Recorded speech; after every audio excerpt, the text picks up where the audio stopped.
Hello, today is July 20th, 2011. We're meeting today with Mr. Carl Coff at his home in Loveland, Colorado.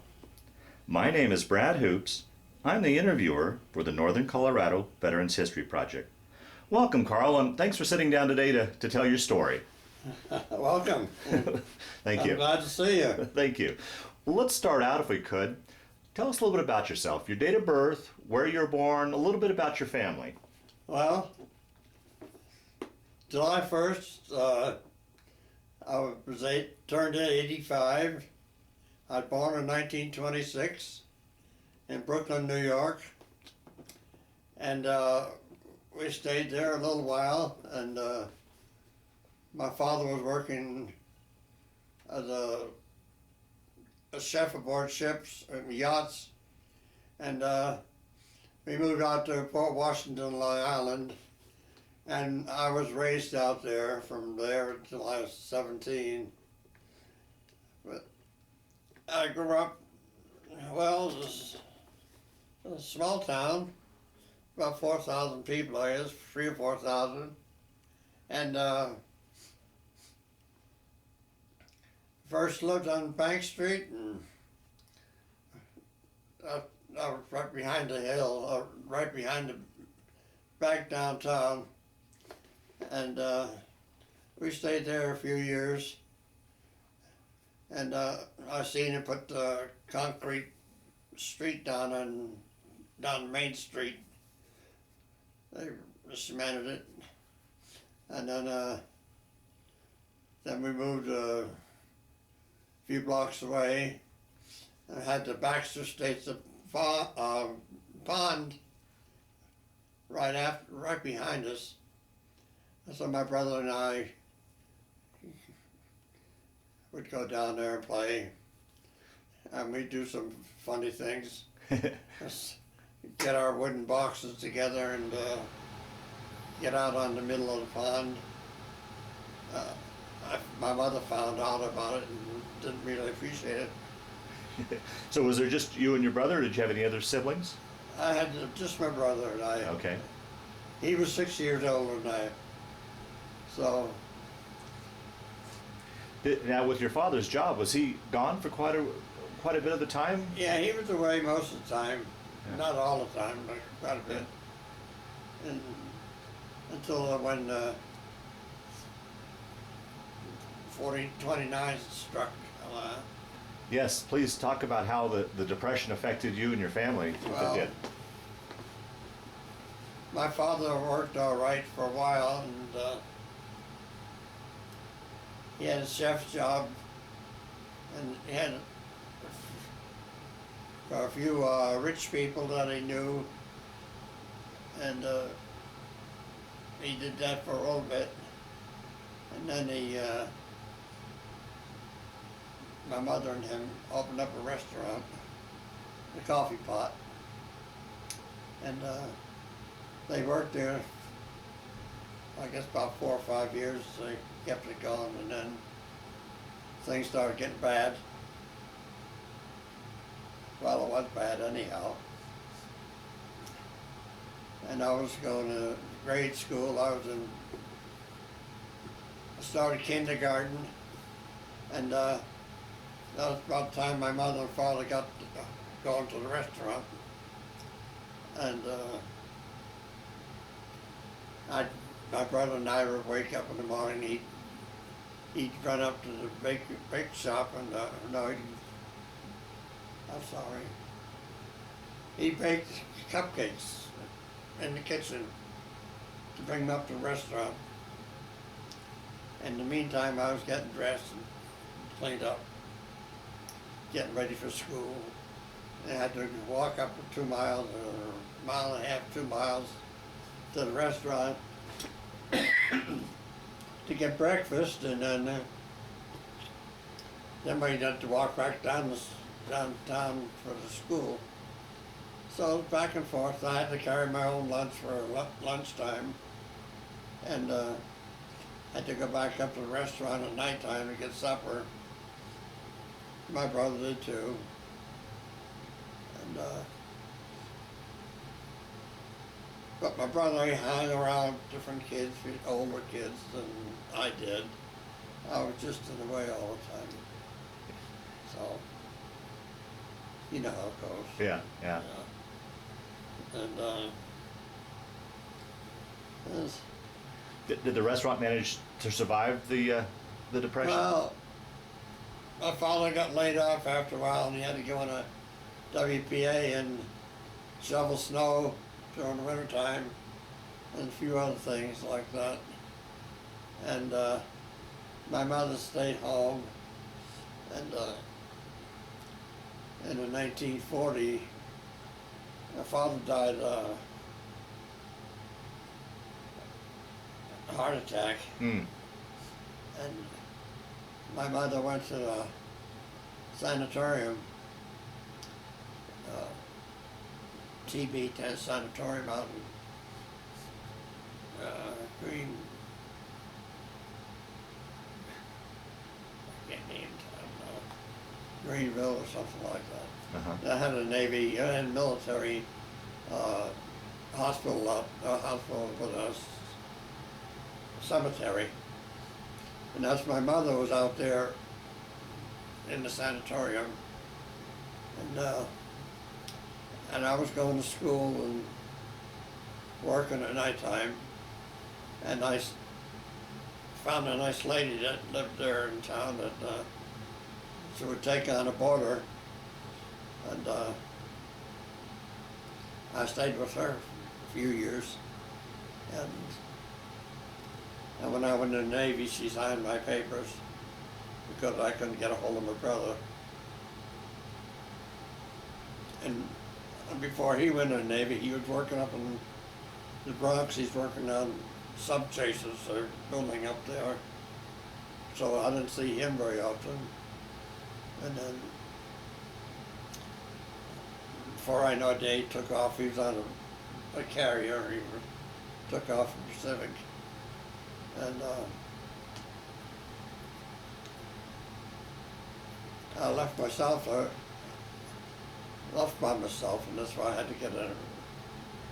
I thought I might be getting picked up for orphanage or something. I was old enough. But hook by crook, I got out of that, and I stayed in school until 11th year, and I flunked my last year, 10th year, no, 11th year I flunked. And then things were getting hard on me in school. I was working half the night and sleeping and doing homework and other stuff. I had to do something. So my mother died in May of 43. I joined the Navy the 12th of August. I got in and I got sent out to Great Lakes. So you were only 17 when you joined, and that way that's why the lady had to sign for you? Yeah. Okay. Right. Now, why did you come to choose the Navy? Because your brother was in the Navy, or how did you choose that over one of the other? My father was in the Navy in World War I, and he was a sailor most of his life. He ran away to sea when he was 14. I guess he was a cabin boy for a while, and then he worked up as chef, and he sailed the clipper ships, big clipper ships. So you enlist and shipped off right away to Great Lakes, did you say? I shifted up to the Great Lakes, and we grabbed a Delaware Lackawanna Railroad out of New Jersey there, and up to Buffalo and over to Canada, back down from Michigan and for Indiana and Illinois, and back up to Great Lakes. It took us 3 days, I think it was.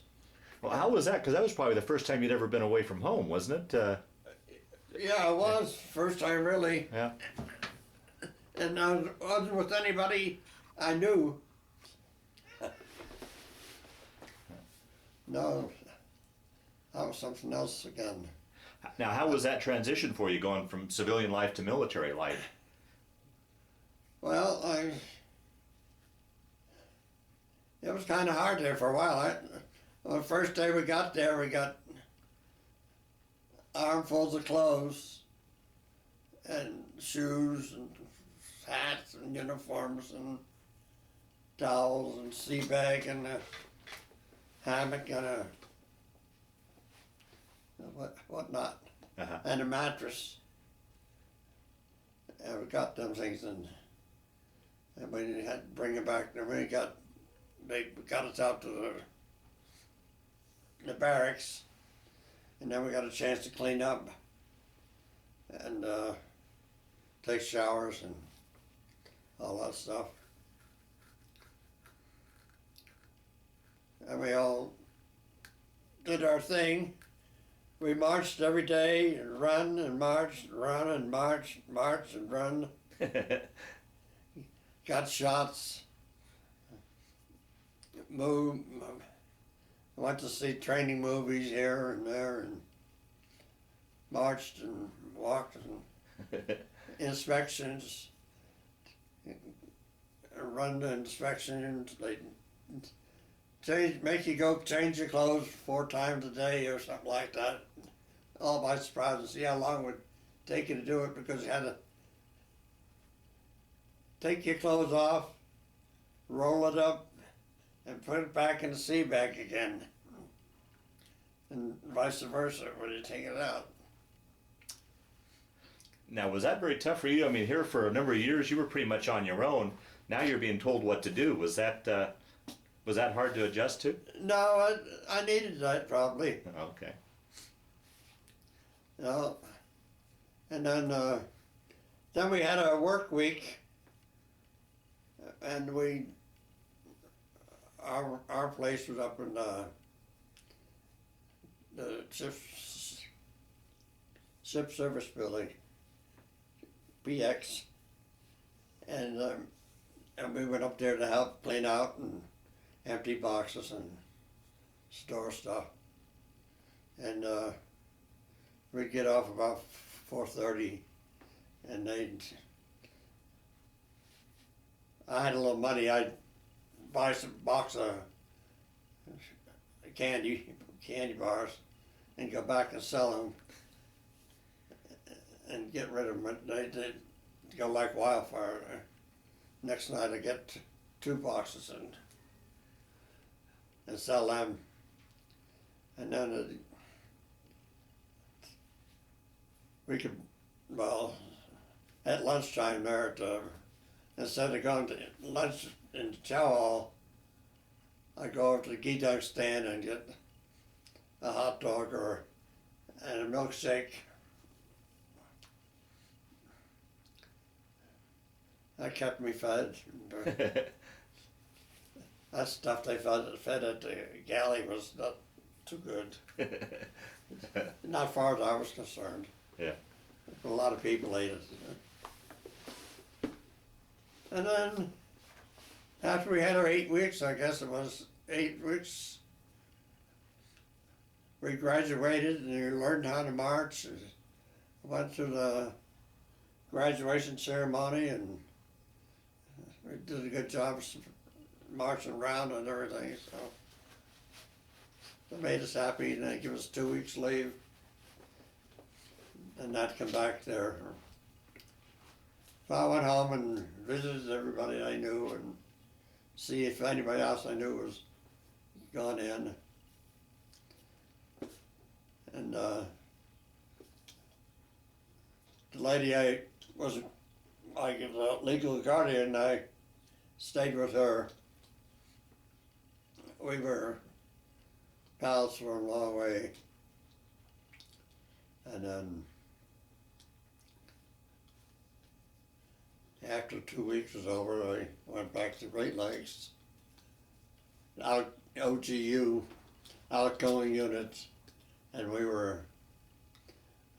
I got in the mess hall detail, and that was steaming out GI cans after they dumped the garbage out, and so I had maybe 20, 30 of them to steam out every night. And one night I burned my arm with steam. Mm. Not too bad, but Now, were you still at Great Lakes, or had you moved on to another camp? Were you still at Great Lakes, or had you moved on to somewhere else? we were at Great Lakes at OGU unit. Oh, okay. Okay. It was a different, separate camp. Okay. That's where everybody, all the recruits went after they got out of leave. Off leave, they went in there. Then they got them all colored and assigned and so on and so forth. I finally got my assignment after about a week and a half, 2 weeks. I went to University of Minnesota electrical school. I was up there from about the 1st of December,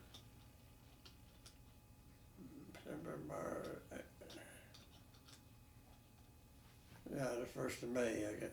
Now, was that by choice, or were you just assigned to go up there? Did you have any choice in the decision? No. No. I guess it might have been Some testing, or? a test you took over when you first get in. Okay. It's a individual know-it-all, see what you know, what you don't know, Yeah. what you're close to, and so forth. Right. Okay. And then they decide where you might be best located. Gotcha. Okay. That was all right with me. It worked fine. Now, what, you studied electronics up in? You studied electronics in Minnesota? No, I didn't have any electronics then. Oh. What did they send you up there to study? How to be an electrician. Oh. We had to make an electric motor. They give us a clunk of steel, and we had to file it and shape it and drill a hole in it. And then you got another hook a middle that was square, and we had to put holes for the windings to go through. Okay. And of course we had to file it round and put insulation paper in between the slots and wind it. Anyhow, it finally worked. So, and then I got hung up with scabies. I don't know how I did that. Somebody I must have met. So I was sidetracked to my bunk, and they wouldn't let me take a shower. But those guys wouldn't hear of it. They took me out of my bunk and put me in a big laundry basket and shoved me in there and scrubbed me down. Now I didn't go back.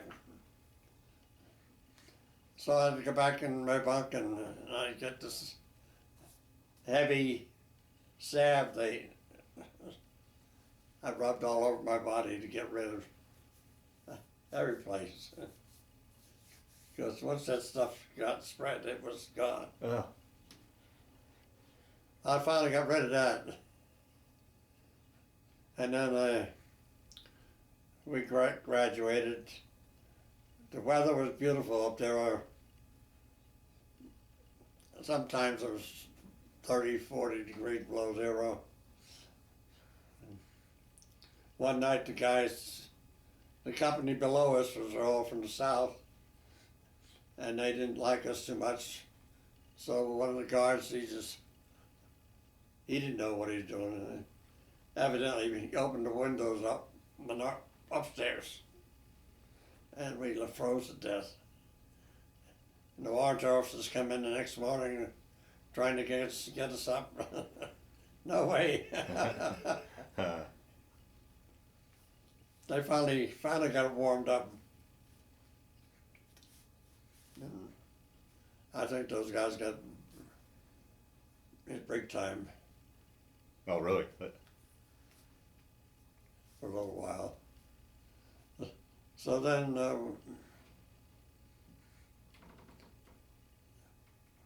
we took off there, and I left. I got my orders to go to Norfolk, Virginia. There was a few of us went down there together, and we got down there. We got assigned another light. There we go. And we got down there. We got certain groups of us got assigned to different ships, and then we got sent over to the Qantas huts, and the whole ship's company was in about 6 Qantas huts. And that was all the white huts, most of us, and because we had a couple of weeks waiting outside there before we got assigned to everything. We used to go up to the key dunk stand in the morning and get a coffee and donuts. They make fresh donuts up there. They were good. And that time, they had card games going on. I used to go up to the key dunk stand and order sandwiches. The guys would give me the money, and then when I brought them back, they'd give me $5, $10. So that was all right. You were quite the businessman. Yeah. Yeah. And then fresh uniforms, and whites and blues, and we didn't have much money. Yeah, right. $21 a month once a month. Plus, I was starting to smoke then and shave, and so there you go. Money just flew away.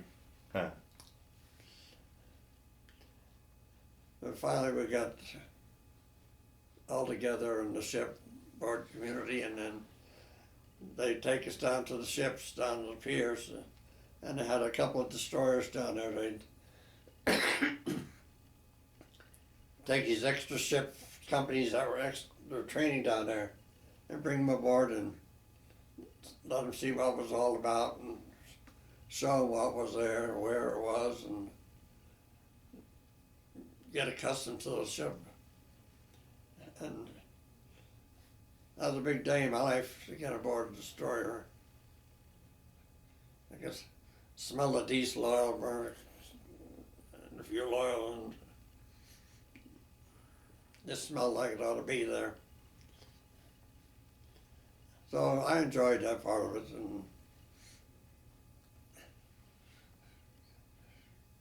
and then when they had enough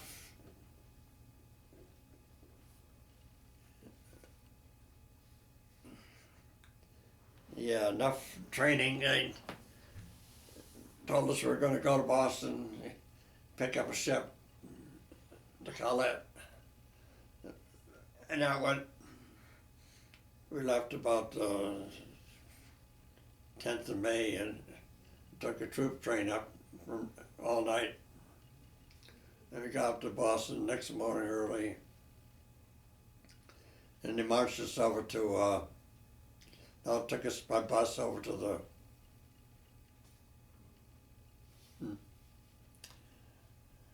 Navy building up there. Charles Shipyard? Huh? The Charles Shipyard? No, the building, I should know it. Oh, that's okay.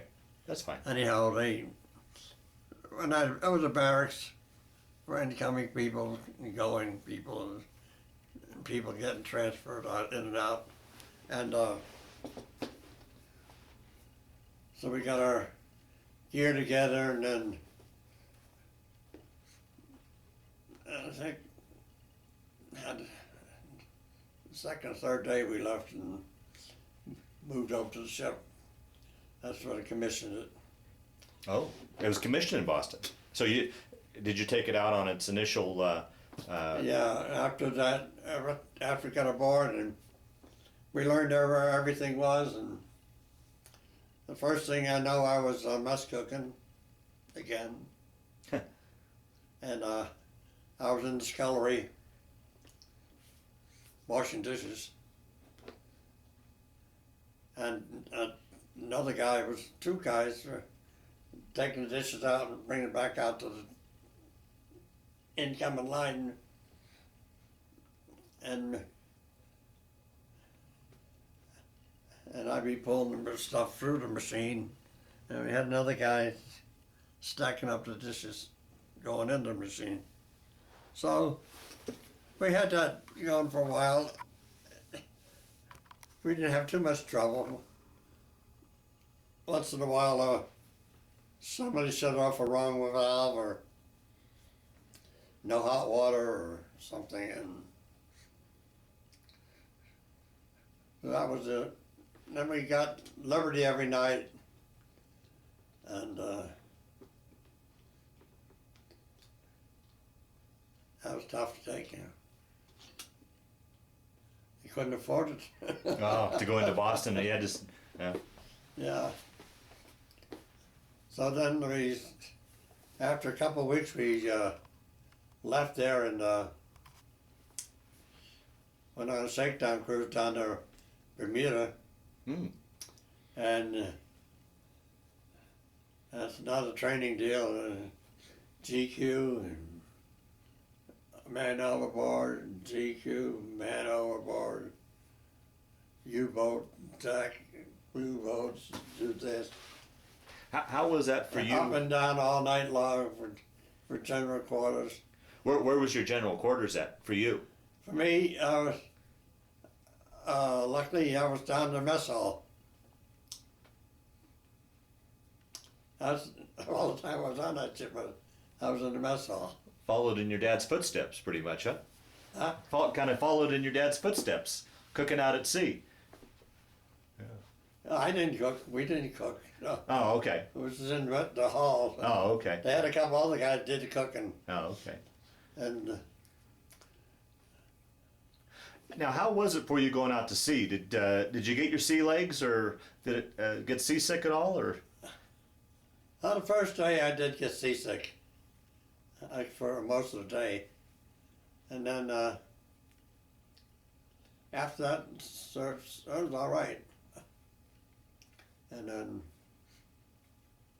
but after we got down to Bermuda, we was in and out, in and out, in and out all night, every day, for about 2 weeks straight. And I got one morning for GQ, I didn't make it. I was exhausted, I guess. Chief engineer put me on report. The captain forgot about it. He said, forget it. I wasn't the only one sleeping in, that's for sure. Anyhow, then we were checking the hull and the rudders by dropping depth charges. And they had these big 600-pound depth charges about that wide, like a garbage can. And they dropped 2 of those for 50 feet underneath the ship.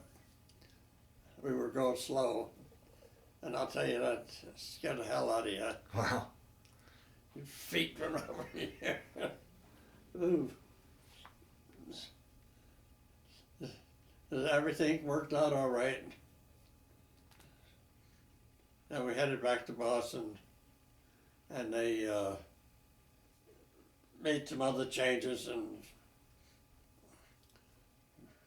repair work, and we started our electrical work continuous, and most everybody did. But in the meantime, I asked the chief electrician, I said, when I get off mess cooking tomorrow, I was wondering if I could get set up with in the IC room. He said, I'll see what I can do. So, next day I found I was a mess cook again, doing the same thing. So from the time we left, got into Boston and got fixed up and going on Liberty every night, meeting lots of nice people, girls, guys. And then I was still mess cooking till we decided to leave Boston, and we had to go down to Norfolk as a DD training for 2 weeks, and after we finished that, we congregated outside of Norfolk and took to Wisconsin and I think Chicago was, I'm not positive, and about 3 or 4 other cans in our squadron. Went down to Panama and I forgot to ask you, what was the name of your ship? huh? Well, I forgot to ask you, what was the name of your ship? Oh, my name of my ship was the Collett, Collett. 2 L's, 2 T's. DD 730. So you get in a caravan and you guys went down through the Panama Canal? Yeah, we went to the Panama Canal. What was that like? That was nice. I'd never been there, and I did it just like clockwork. So those guys could throw those irons for the chocks on the dock. They were good. Huh. And then using pieces of rope for bumpers. The battleships, they Just didn't barely. have a hell of a lot of room. Wow. Or the carriers. My brother was on a small carrier, a CVL, a light cruiser, USS Bataan. Now, were you and your brother able to communicate with letters, or how would you communicate, or did you during this time? I did communicate with him. I met him out in Ulithi. Oh, wow. Later on. And but just for Panama, they took us. We went by just ourselves. Went to San Diego, picked up stuff there, and some food, and got refueled. And we lost about 10 or 15 guys. Didn't lose them, What? But they told us they caught them all. I don't know what happened to them, but we finally got to Pearl Harbor. There was a few carriers in there, a couple old battle wagons, and you see the parts of the old ships that were sunk. So there was still some damage and sunken ships when you... Yeah. Okay. Huh. And we stayed there a few days, getting instruction and information, and the officers were getting a lot of training too for battle situations, I guess. And we had a few GQ out to sea, and sonar, and testing the sonar gear, submarine warfare. So we did that a few times, and then we all got ready to go to war. I guess we took about 2 carriers with us, 3 carriers, and the battleships, a couple battleships and a couple of cruisers, and about almost a whole task group, not quite, but That must have been a sight to see all those ships. well, when we got there in Ulithi, that's all you could see was ships. Couldn't see anything else. Wow. Battleships, carriers. Well, it was a wide Ulithi, a big hunk of water. Wow. What was life like on the ship? You mentioned it at when you were in basic training. The food was awful. Was the food any better on the ship, or? Well, yes, it was. A little bit better. It was a little bit better. Yeah. And how about your sleeping arrangements? Describe what that was like. Well, our sleeping,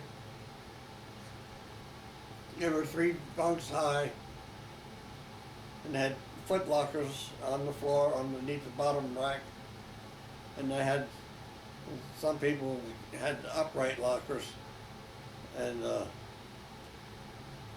I thought they were lucky ones because you could get into them anytime, but other lockers down below you had to wake up somebody or try to lift it up to get in. But other than that, they were comfortable enough. I got used to them anyhow. Yeah. And what would you guys do when you weren't on duty, on your time off? What would you do to entertain yourselves? Well,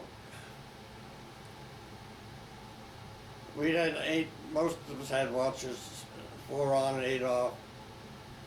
So if you had 2 watches, if you had a day off, you had 4 to 8 at night or 4 to 8 in the morning, and then 12 to 4s, we'd have 12 to 4 at night. So time you get those in, and plus you GQ'd alarms and underwater sonar, submarine warfare, and you put in days. Plus, you had to get your work done aboard what you were supposed to take care of anyhow. And what I had, when I finally got off mess cooking, I had me go around and count all the fans aboard ship, just oscillating ones. There was quite a few of them in the officers' countries, grades, officers' quarters, and the living compartments, the officers,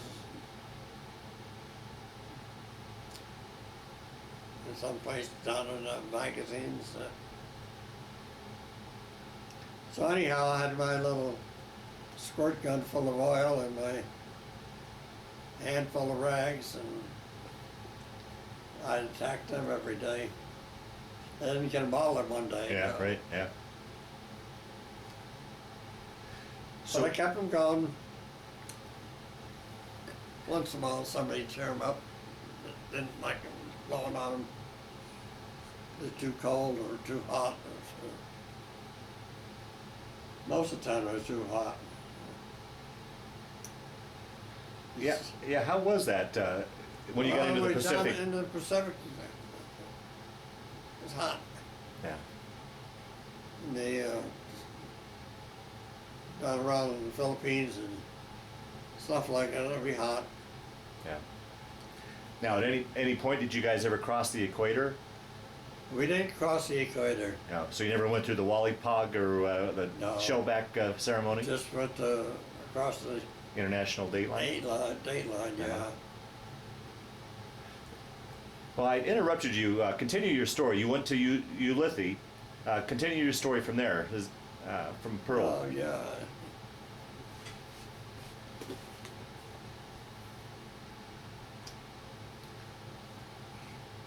Well, we went to Ulithi, and then I guess everybody got ready and resupplied and loaded down with ammo, and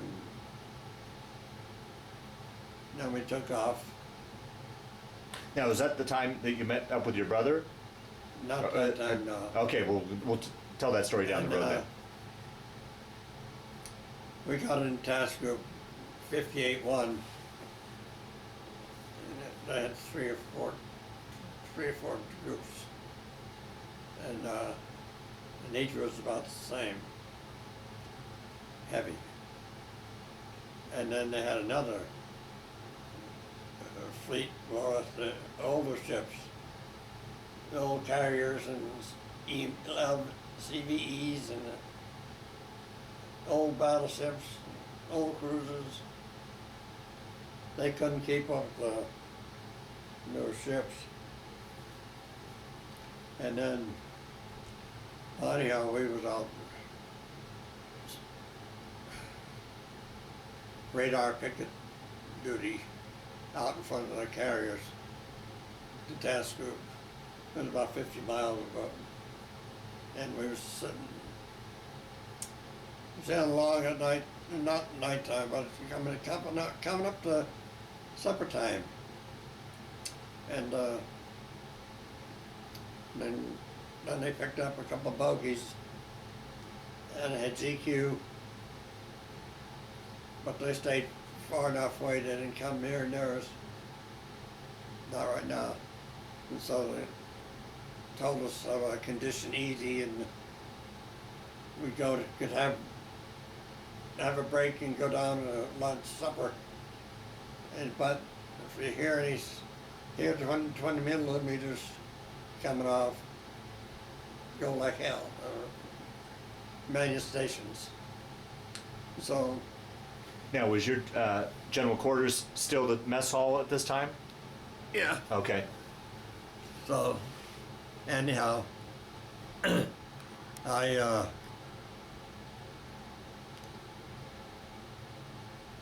were sitting down there eating lunch, supper, and all of a sudden, here goes the 20 millimeters. And then everybody started leaving the mess hall in a big herd. Everything stopped right there. Everything was laying on the tables and the knives and cups, and coffee pots, and I had to stay down there. I was a telephone talker. So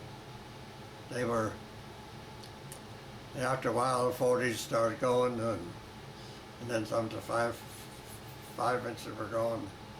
And we were doing about, as far as I know, we said about 30 knots or so. And they decided that there was Betty bombers, Mitsubishi Betty bombers, torpedo bombers. Oh, jeez. And they dropped torpedoes on both of us, on us anyhow. And all of a sudden, the captain decided to make a right turn, a hard right turn, and the ship just went, ooh, like that. And everything down the mess hall, ooh, over no bulkheads. Yeah. Up in spare parts boxes, and spare part boxes fell off the overhead walls too, buckle. But they went sailing both ways. We got in between them. Wow. And in the meantime, they shot them down. I'll be darned. So we did all right that day. That was the first run. And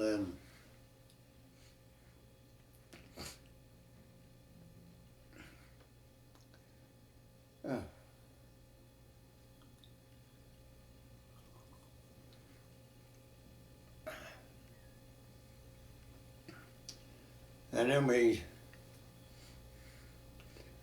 go back to the task group, be passing mail or tin cans. We'd get that job.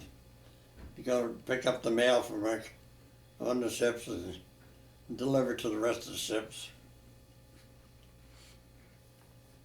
So we did that, passing the mail and getting refueled and getting ammo if we needed ammo. And then we did that maybe a week or two, and then maybe we get another dash of radar picket. Or then we went back to the Ulysses. I think about 30 days we did that. You're at sea for 30 days? Yeah. And then we get back to Ulysses and get refueled, make any necessary repairs, so forth. And one of those times I just got permission to go over and bring me over to the USS Bataan that was sitting a few miles away. And they brought me over there and I see my brother. And Now, how'd you know he was there? You just saw his ship, or how did you know that he was? oh, I found out by get on the signal bridge there and checking around to see what ships were in there. And was a Bataan in there. And they checked all right and they found out it was there. Huh. Yeah. So that must have been a great reunion to see your brother. Yeah, it was. Yeah. They were right next door, and Randolph, the big carrier, that got really damaged up with bombs and fire, and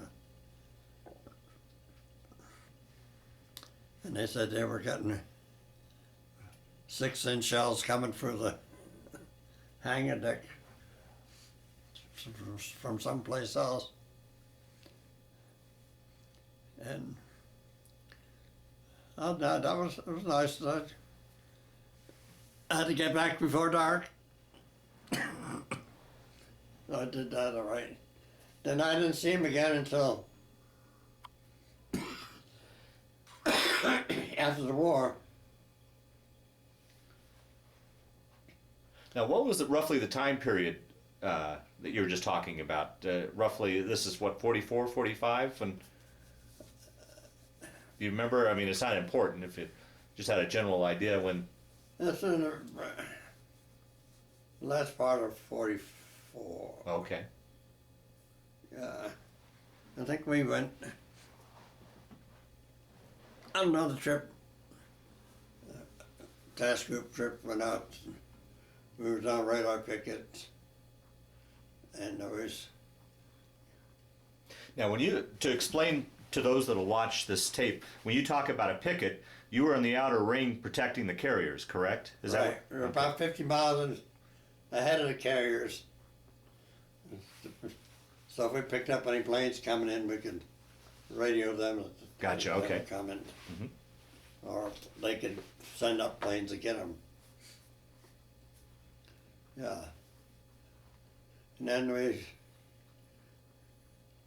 was down there. One night they got a message that the Japanese fleet was down in Cameron Bay in Vietnam, and we were going to take off our squadron and go, and we was headed out, and then they radioed us a little later on and said that the fleet had moved out. So we turned around and came back. And that was when we hit our first typhoon. Oh boy. Yeah, I've heard about these. Talk about that. Yeah, they were rough. And the waves just. Keep talking, just slow down, keep talking. Go ahead.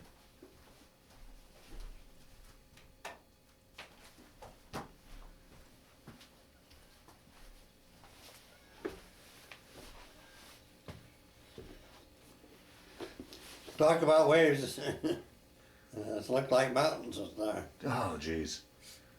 You could sit on the deck of a tin can and you could look around, you couldn't see anything. Until you get up on top of a wave, then you can look out there and maybe see the carriers. But then when you went down, you didn't see nothing.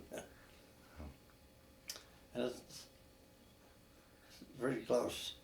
And you rock and roll through this way and this way and this way and this way.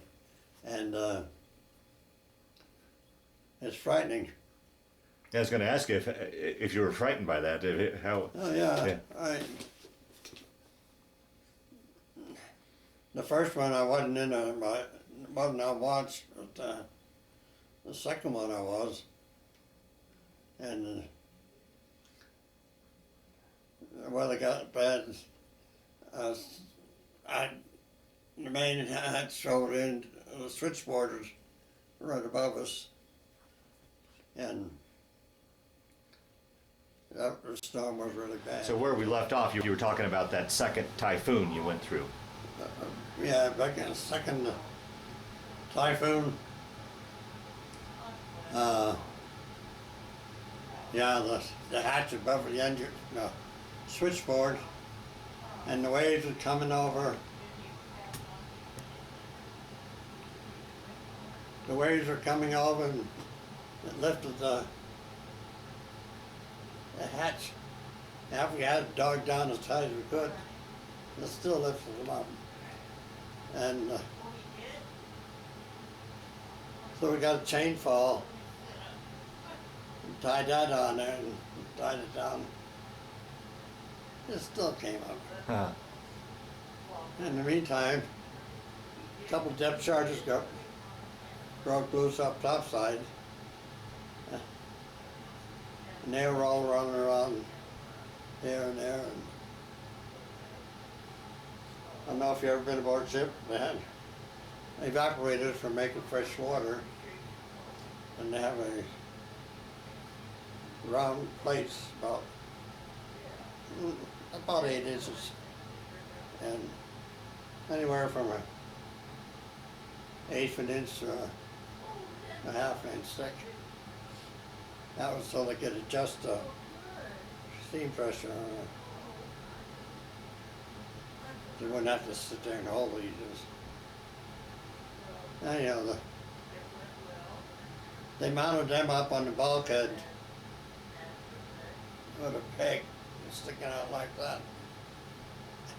And on one of those rolls, all those things came off of there and sailed right across the engine room and hit the other bulkhead without hitting the engine, Huh. Wow. the turbines. Yeah. And a lot of spare parts boxes fell off the racks. The guy was up in the electric shop there.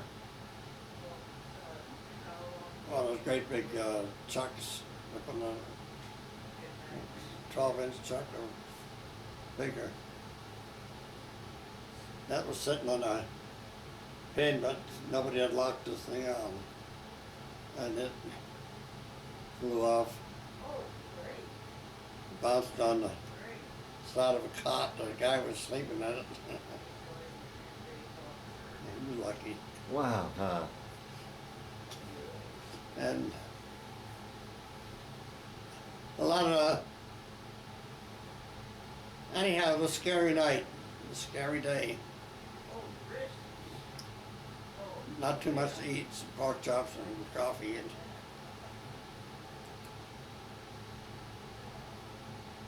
But you guys made it through with little or no damage, and everybody. well, we got through, but come to find out that the superstructure deck, which is only about a 1/4 inch of 3/18 aluminum, and they had expansion joints on them up on top, but they did come right down and split on each side, four places, and a few other things got broken down. The shells on the 5-inch mounts. I took some railroad track and cut it to fit in front of the mount. Across from this way and this way. So when there was waves come aboard, so I didn't push the, because they did push the bounce concave. Now was the weather technology good enough that you guys knew about these typhoons, or were you surprised? Did you sail into those things, or were you prepared that they were coming? What they were doing.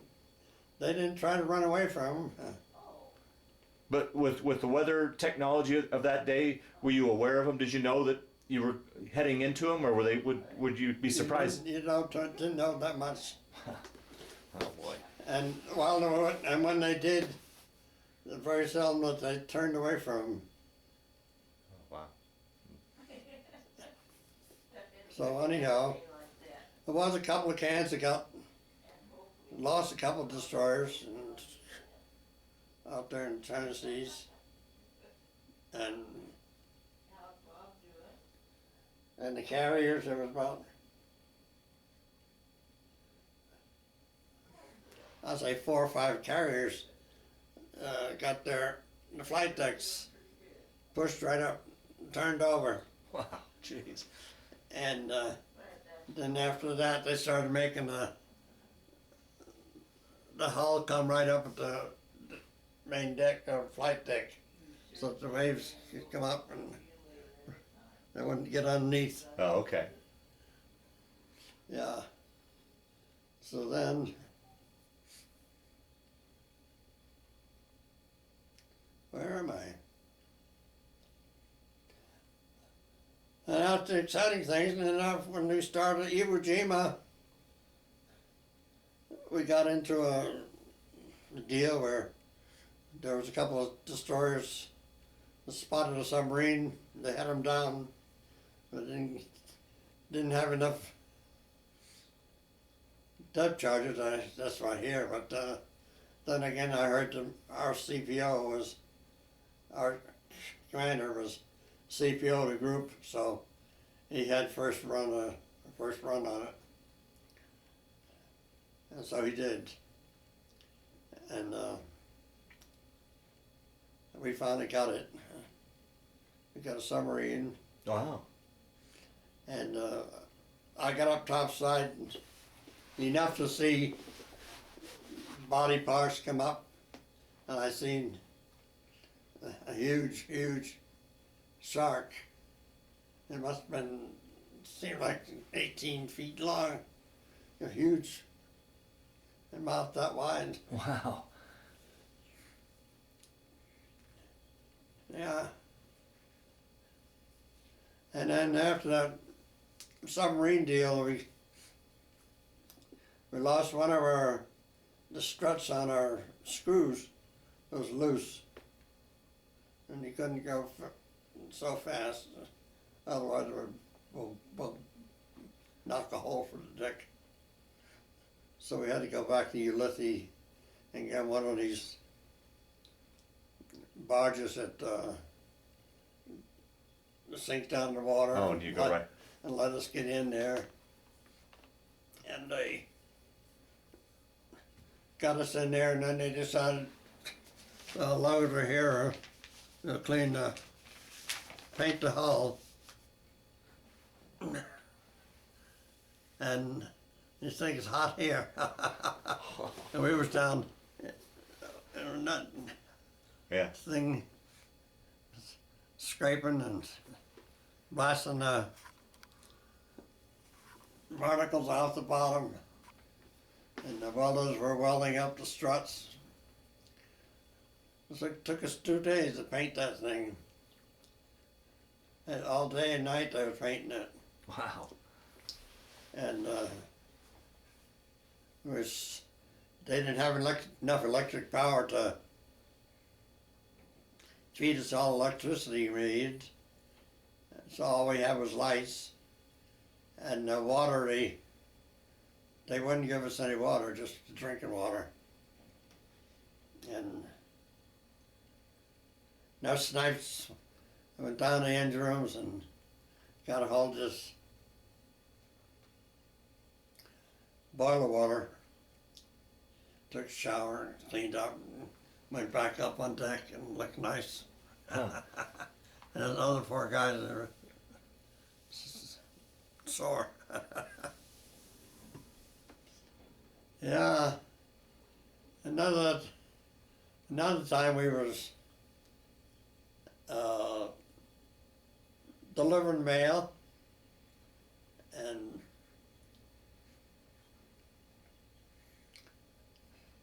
all of a sudden, this is noontime. I looked up and I see the bastard of a big carrier sitting right there. Oh. And we're doing about 28, 30 knots. Had to throw that thing in the reverse real fast. And it was really scary. You didn't never expect it. Right. Oh, geez. Things were flying all over the place. Coffee cups, people. Anything hanging loose. Yeah. But they did it, thank God. Wow.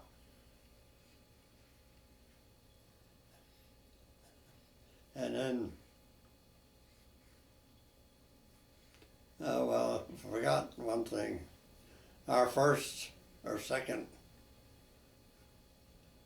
time along the side of a tanker to refuel, the water was rough, and we had two men getting washed overboard, and there was another ship right behind them. Behind us, they said they didn't see him, and so they were gone. The water was too rough to put a boat down.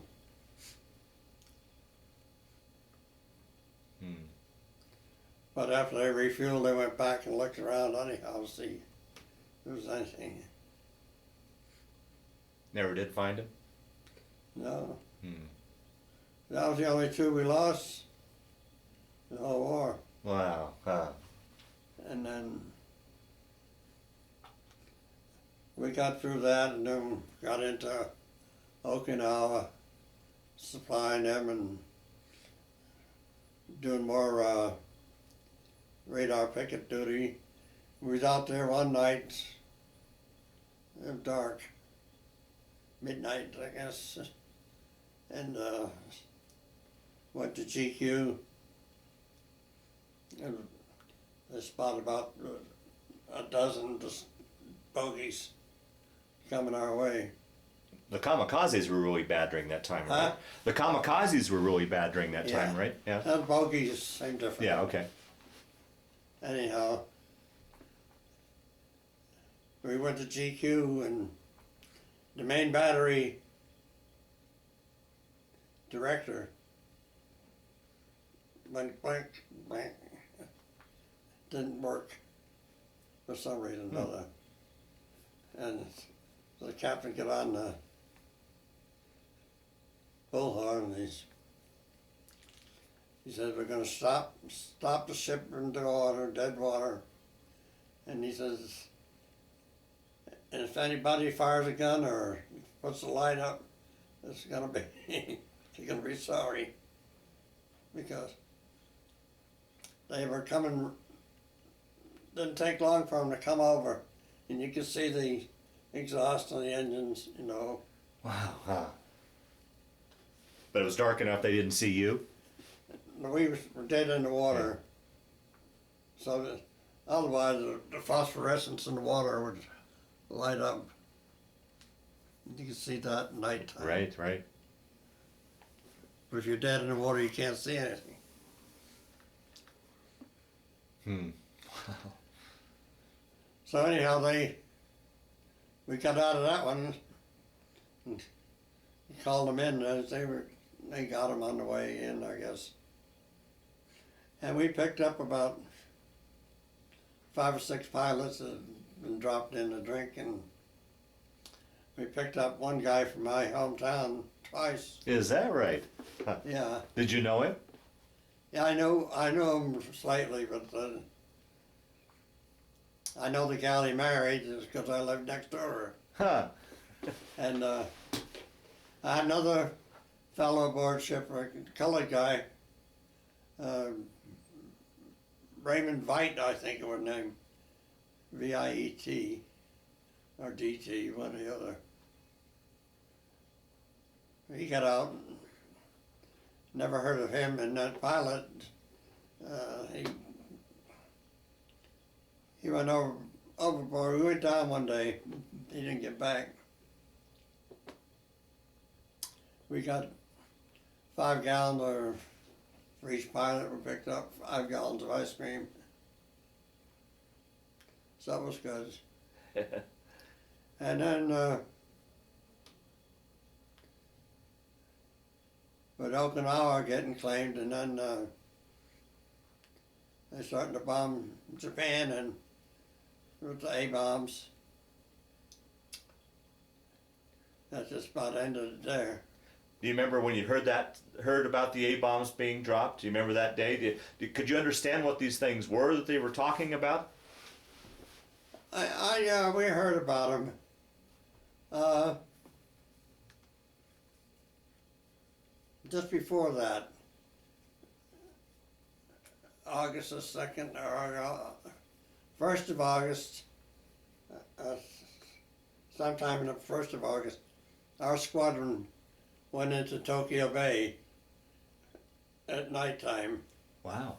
and made torpedo runs on the Japanese shipping. And we had a storm that night, or that day. The water was kind of rough. And we got in there and we dropped off a couple of fish each. We got a couple of ships. Wow. And they were shooting up in the air, thought we were bombers. Huh. So, and right after that, I guess it was a couple of days after that, we heard about the bombs. And we was in a group that way. We stayed outside Tokyo Bay while the other ships went in. And we stayed out, we was out from 1st of July until 7th of September. Yeah. Wow. So,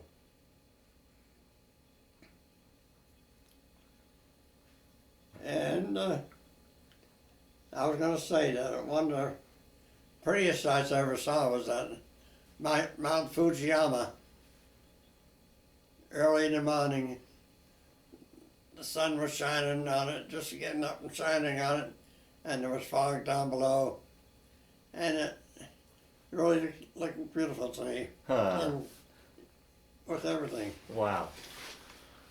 And then after that, after a week, after they signed the papers, we went in and they had a couple of nights liberty. And What was that like? Going Liberty in Tokyo? You went in Liberty into Tokyo? yeah, I didn't go. No?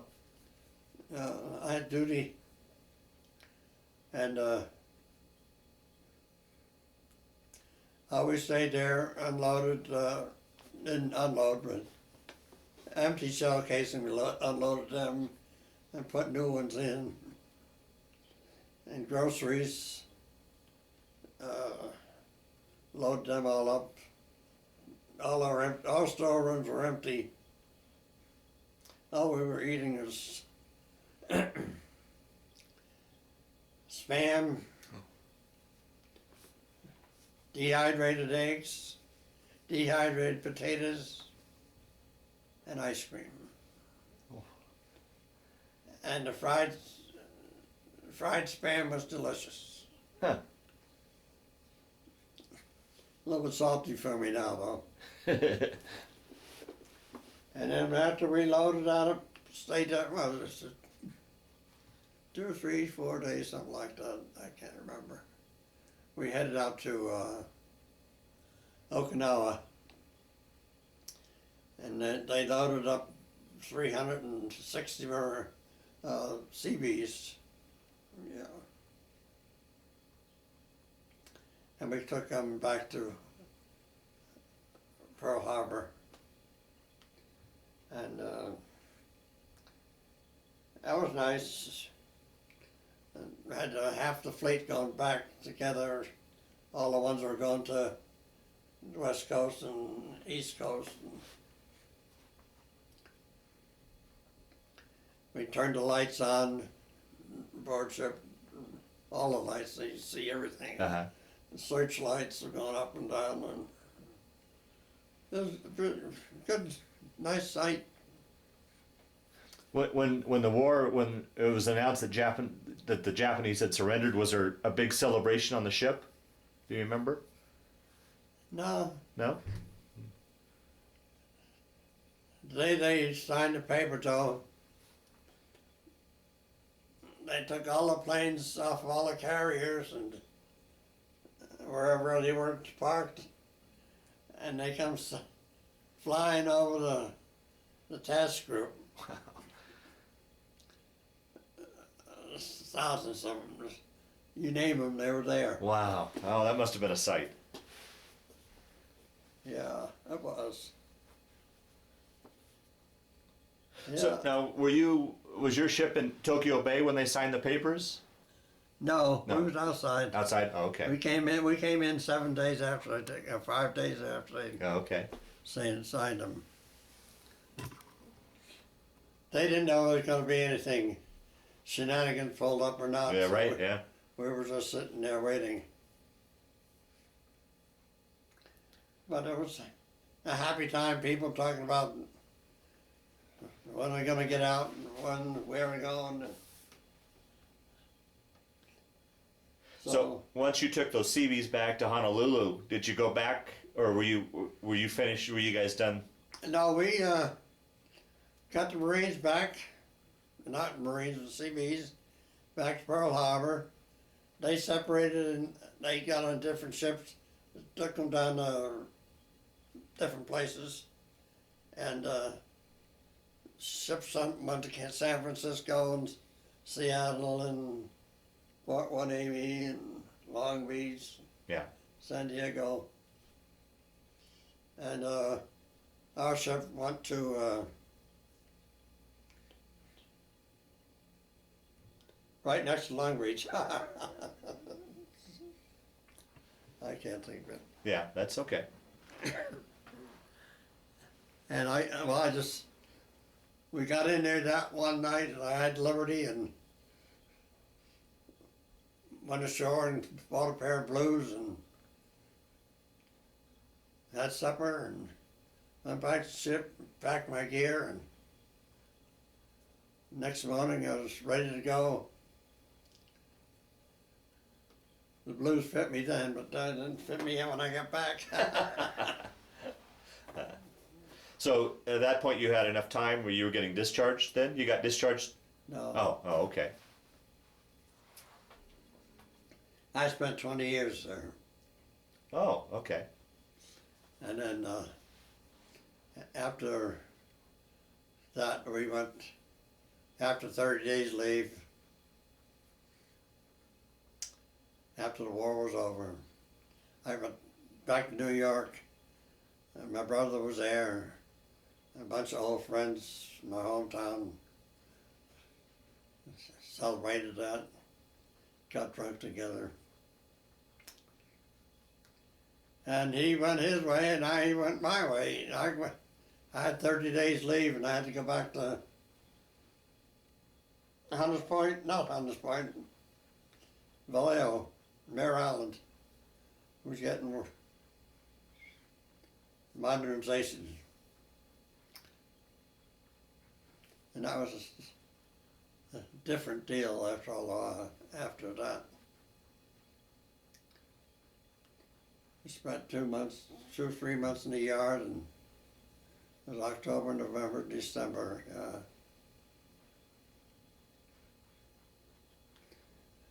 And 2nd and 3rd of July, we got a safety run outside of the Golden Gate Bridge. Man, see if it's seaworthy and get a speed run out of it. And it was a bad day. Mm. Everybody's seasick. Mm. Heave all over the place. Buckets and buckets and barrels full. And I didn't get seasick. Oh, is that right, huh? I would have if I stayed down below. Down the compartments, that's where all these guys were. Had yardbirds aboard and sailors. And that was a mess.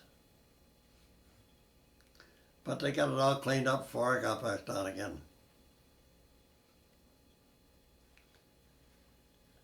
So that's it for the war. So you decided to stay in and make it a career then? You did 20 years? Yeah. I got out, my time was up in 47. And then I went looking for a job at home, seeing what was available. I didn't see many things that I was interested in. So I shipped over for two. The 2 more years won't kill me. Then I shipped over for 2 more. Then I shipped over for 6.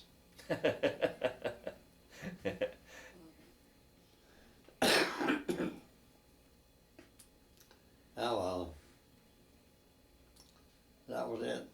Yeah.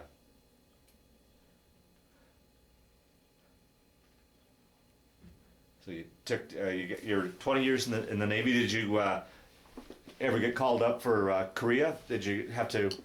I was on shore duty when Korea broke out. I didn't go there. No. Okay. I had just gotten back in the shore duty.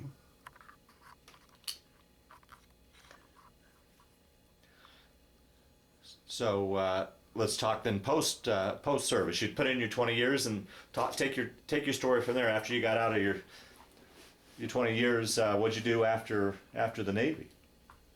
After the Navy, oh my goodness. I went back to Boston after I got out and looked for a job out there.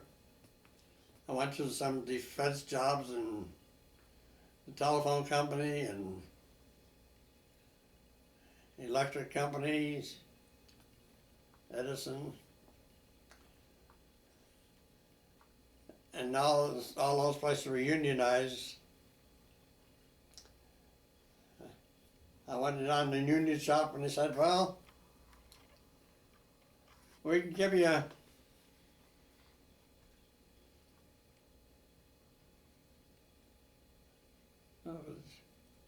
20 months,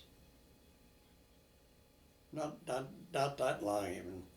I think 1 year on the apprentice program. The apprentice program is 5 years. And they wasn't going to feed me and my family both. Plus, what you get on retainer pay at that time was just about $500 a month. That's all I was asking these people, $500 a month. And so I didn't get it, and I said, sweetie, I got a few dollars left in the bank. We're going back to California. I know I get a job there. So I went back here to Berkeley, Lake Observatory that was up in the mountains above San Jose. And they didn't have anything ready then. I said, okay. They said they'd call me about a week or 2. So I went down to Union union hall down in, no, unemployment office down in Oakland. And they said, well, yeah, they got a job for me. I say, what's that? And she's working for Pullman Railroad. I said, okay, I'll try that. I went down there and they sent me to doctors and took a physical, and I said I got the job, and come down next day, started work. And halfway through that, they called me up, said the man looking for you down here from Lick Observatory. Huh. Which the pay was better, so I went there. So then I had to go down to San Jose and find a place to live. And my storage stuff was up in Vallejo. So I finally got that all squared away, and by the time I was working down there for a couple of days, I got my stuff. I stayed down there about a year, a little over a year at Lick Observatory. That was way back, mean work, hard work. They didn't have a hell of a lot of machinery. There was only one old guy. He's old. He was older than I was, that's for sure, a lot. He must have been 80. And my wife said that she found a clipping in the paper for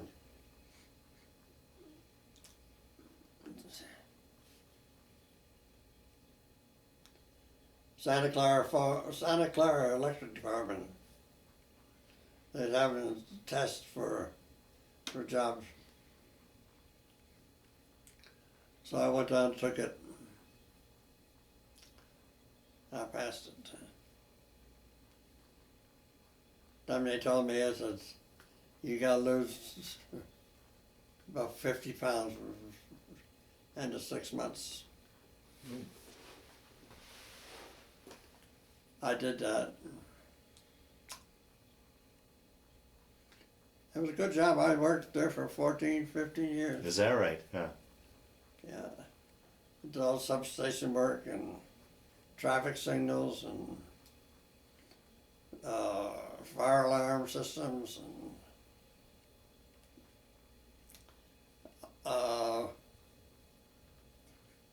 war sirens, or what do you call them?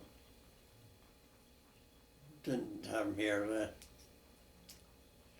They had them all around Santa Clara for storms or big loud sounds. Gotcha. Uh-huh. And worked on them, and that was enough to take care of, really. I worked overtime, lots of times I got overtime, and then I got traffic signals, knockdowns, substations blowing up, transmission lines falling down. And I was, they gave me technician, substation tech, and one of the guys that made me technician tech, he said that I was supposed to know everybody that touched any gear. And he was the first one that started. Bang, tripped out the substation, tripped out all the big electronic plants out there in the valley. And at the end, when I left there, when I retired from there, one one of the engineers was in charge of the electric department. He came from Colorado, Platte River, and he came back to Platte River. He quit. And he called up about a year or two later and said that they need an electrician up here for the supervisory. And so I said, I'll go. I came up here and got I signed up with them, and they took me on, and I went back there and turned in my papers, and I'm retiring. And then I came up here. So that's what brought you to Colorado then? And when I came up here, I had a little trailer, or not trailer, mobile home, small one. And I loaded most of the stuff in there I had, and a bunch of plants and flowers and stuff my wife wanted. We got stuck up here in Rawlins, and the temperature was down 20 below zero. Everything froze in there. Oh no. Luckily I got the damn thing started. I couldn't open the pipes up to dump the water. So I got all the way, finally got down had snow blizzards all the way up. Almost into Laramie.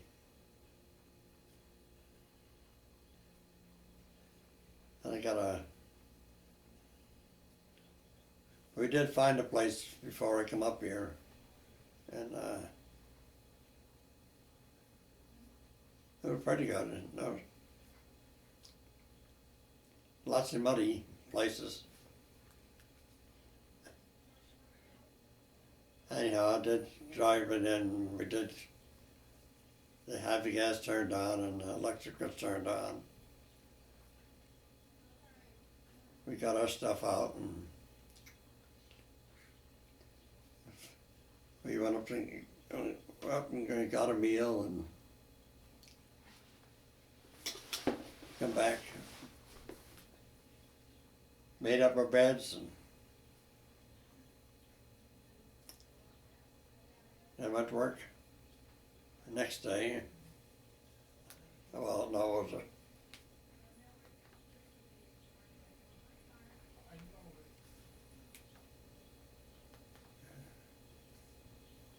I think it was the 1st of March I started.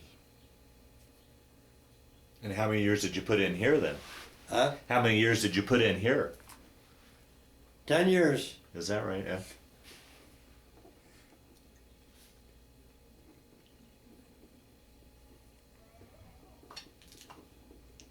And then you finally Retired in, wait a minute. Yeah, March of '78 I was here. You know, I stayed here till July of '88. My wife had cancer.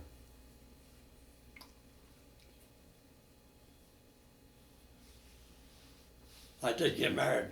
I was up in Boston. yeah. Tell let's talk a little bit about your family. How you met your first wife and married and children and grandchildren and such. Tell that story. 2 children. Yeah. So you met your first wife up in Boston? Yeah. And we got married up there, and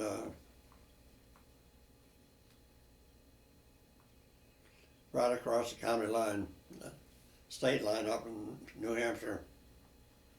And then went on a honeymoon south and south down to Virginia. And I came back, and I was aboard another destroyer down in Charleston.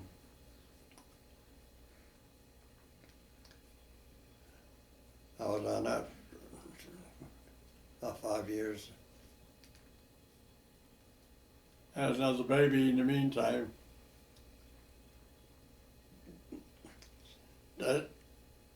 the hospital, they didn't want any men around Yeah. while I was. Yeah.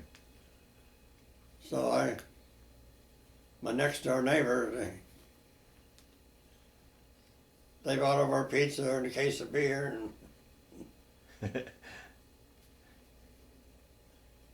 I was half gone when I got over there. And she was half gone. They filled her up on laughing gas. She's trying to be mad. Just a bit. So you have 2 children, you said? Huh? You have 2 children? Yeah. And how many grandchildren, great-grandchildren? Now, after I married my second wife, I got all kind of grandchildren. I guess she's got 3 big kids, 3 adult children. And they all got children. And one's got 3. The second one has got 3. The third one's got 2. And the 2 out of the 2 boys have got great-grandkids. The other ones don't have any great-greats. Don't have any great-cans. Now they'll be coming along shortly. Yeah. Well, Carl, we'll start to wind down this interview. Through the years, did you keep in touch with the guys you served with? Any sort of ship reunions? Any friends that you kept in touch Yeah, with? they call me for ship reunions. I haven't been able to go lately. Yeah, I don't drive anymore, and yeah. I don't get around too well. And then I try to stay in touch with them. And there's a guy I talked to, he lives in New Jersey. He's 91 now. And we talk to each other about once a month or so. I got another kid that's down in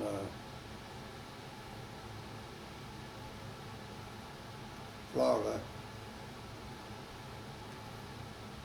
I talk to him every so often, whenever I think about it, or whenever he thinks about it. And then another guy I get email back and forth, lives down in Texas. And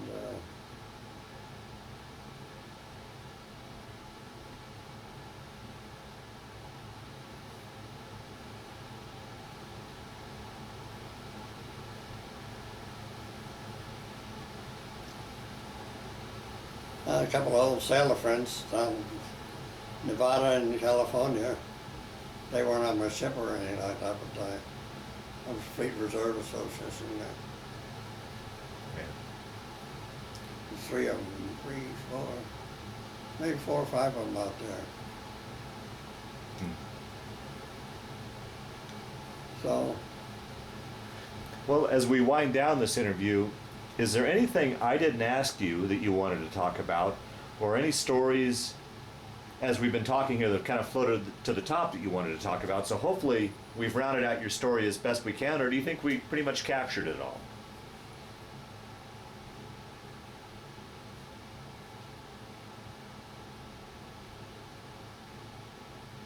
in a nutshell, I think we captured it all, because if I had to go cover it all the way, we'd be talking here all night. Yeah, yeah. Well, the last question I always like to ask on these interviews, how do you think your military service and that period of World War II affected your life? Did it change your life, play a role in your life, or did you see it just as a chapter in your life? How would you answer that? It was my life. For 20 years it was. Yeah. Yeah. Okay. I learned about a lot of people out that way. Saw a lot of the world, I imagine. No, I didn't see a hell of a lot of world. China, Japan, Pearl Harbor, Ulysses Islands, and have a bee party over there. It was a bunch. Like downtown New Jersey or New York.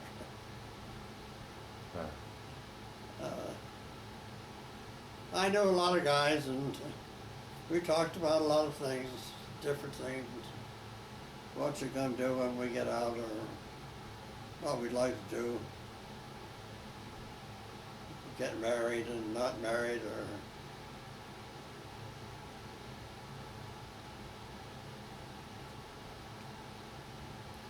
this other guy I know is from Iowa. He wanted to open up a girly outfit, call girls. I said, I don't think so. I don't know what happened to him. Another girl, a guy lived up in Michigan. He was an electrician.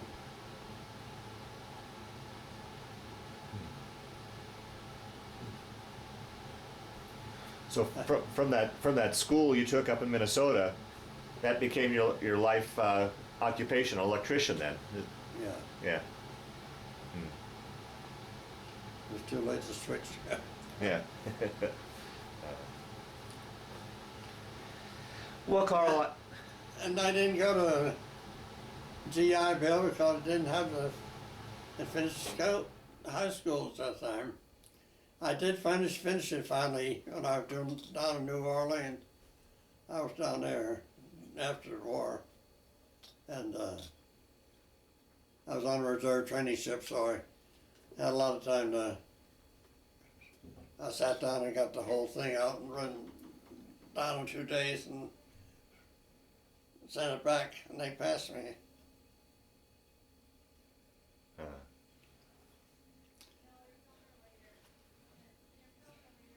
But had I done that, I mean, had I had GI, I might have gone. Yeah. But I didn't think they'd take me the way I was. Yeah. Well, Carl, I want to thank you for sitting down to tell your story today, but more importantly, I want to thank you for your service to our country. Okay. That's Carl.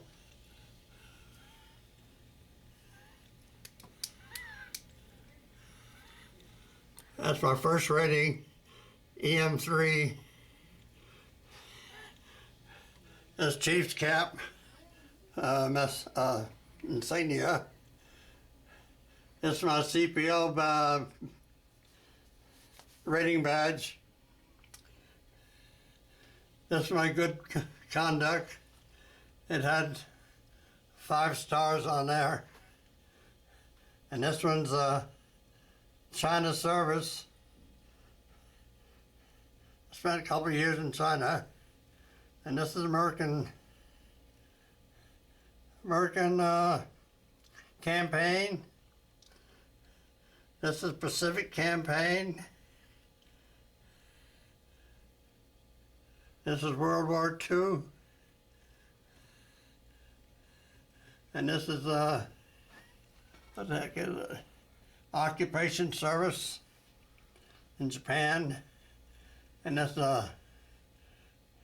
National Defense ribbon. And over here's Philippine Liberation. Now, the ship had 5 battle stars? Oh, 7. 7. Okay. I had 5 battle stars in my good conduct ribbon. You get one for every 3 years.